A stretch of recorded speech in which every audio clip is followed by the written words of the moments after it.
Hi viewers, বিনাজ kitchen ক্রিয়েশনসে আপনাদের স্বাগতম। আজ রান্না করব টমেটো পাস্তা। আর এইভাবে টমেটো দিয়ে গ্রেভি পাস্তা রান্না করলে খেতে ভীষণ ভালো লাগে। চলুন টমেটো পাস্তা রান্না করতে কী কী উপকরণ লাগবে একবার দেখে নেই। প্রথমেই লাগবে পাস্তা আর টমেটো। এরপর পাস্তা আর টমেটোগুলো সিদ্ধ করে নিব। আর এইখানে পাস্তা রয়েছে 250 গ্রাম আর টমেটো রয়েছে বড় সাইজের 4টা। এখন দেখুন, টমেটোগুলো পরিমাণ মতো পানি দিয়ে সিদ্ধ করে ঠান্ডা করে নিয়েছি। এরপর ব্লেন্ডারে ঢেলে নিব।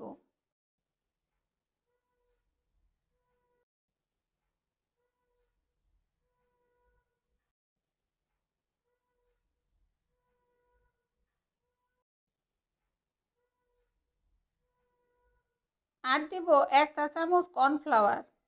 সব একসাথে বেটে নিব। আর পাস্তাগুলো একটু লবণ দিয়ে সিদ্ধ করে ভালোভাবে ধুয়ে ঠান্ডা করে নিয়েছি। আর কর্নফ্লাওয়ার দিয়েছি টমেটোর গ্রেভিটা ঘন হওয়ার জন্য।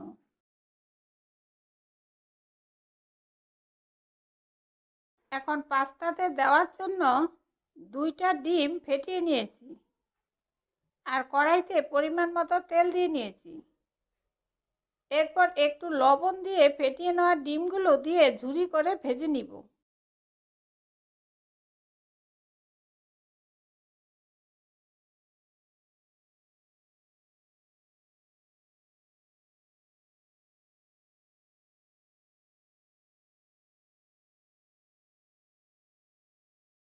এখন কড়াইতে 2 টেবিল চামচ পরিমাণ তেল দিয়ে নিয়েছি।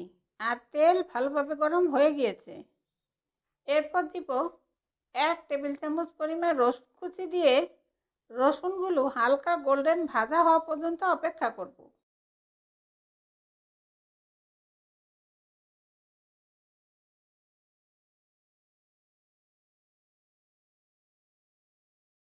এখন রসুন কুচিগুলো হালকা গোল্ডেন করে ভাজা হয়ে গিয়েছে।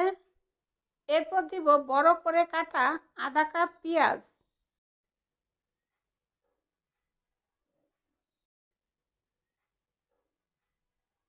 আধা কাপ ক্যাপসিকাম,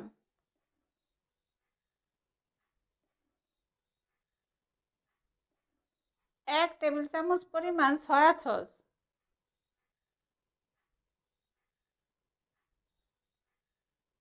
আর পাস্তার প্যাকেটের মধ্যে থাকা মশলা।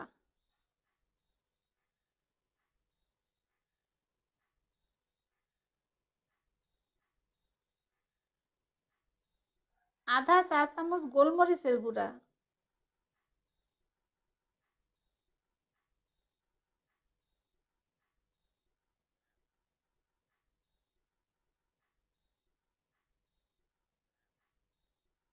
আর স্বাদ মতো লবণ দিয়ে 2-3 মিনিট একটু নাড়ব পেঁয়াজ ও ক্যাপসিকামগুলোর কাঁচা গন্ধ যাওয়া পর্যন্ত। এখন 2-3 মিনিট অপেক্ষা করার পর বেটে রাখা টমেটোগুলো দিয়ে দিব। আর টমেটোর ঝোল ফুটে ওঠা পর্যন্ত অপেক্ষা করব। আর ঝোলের পানি পাস্তার পরিমাণ বুঝে দিবেন।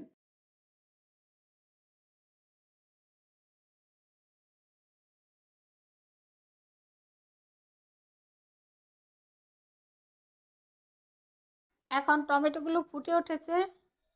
এরপর সিদ্ধ করা পাস্তাগুলো দিয়ে দিব। আর টমেটোর টক ব্যালেন্স করার জন্য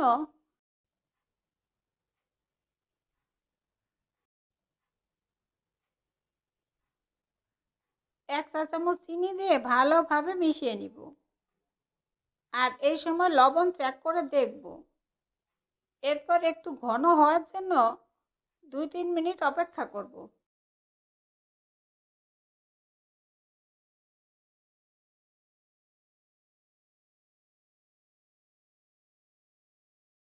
এখন 2-3 মিনিট অপেক্ষা করার পর দেখুন পাস্তাগুলো মাখা মাখা হয়ে গিয়েছে। এরপর ভেজে রাখা ডিমগুলো দিয়ে ভালোভাবে মিশিয়ে নিলেই দারুণ মজার টমেটোর পাস্তা তৈরি। এরপর পরিবেশন করব।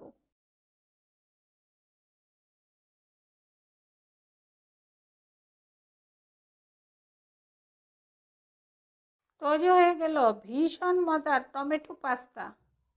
আর এইভাবে বাড়িতে অবশ্যই তৈরি করে খেয়ে দেখবেন। আপনাদের সুবিধার্থে সব উপকরণ ও তার পরিমাণ আমি ডিসক্রিপশনে দিয়ে দিব। আর এই রেসিপিটা আপনাদের কেমন লাগলো আমাকে কমেন্টসে জানাবেন। আর ভালো লাগলে অবশ্যই একটা লাইক দিবেন। আর নতুন বন্ধু হলে সাবস্ক্রাইব করার জন্য অনুরোধ রইল। আমার ভিডিওগুলো দেখার জন্য আপনাদের সবাইকে অনেক অনেক ধন্যবাদ।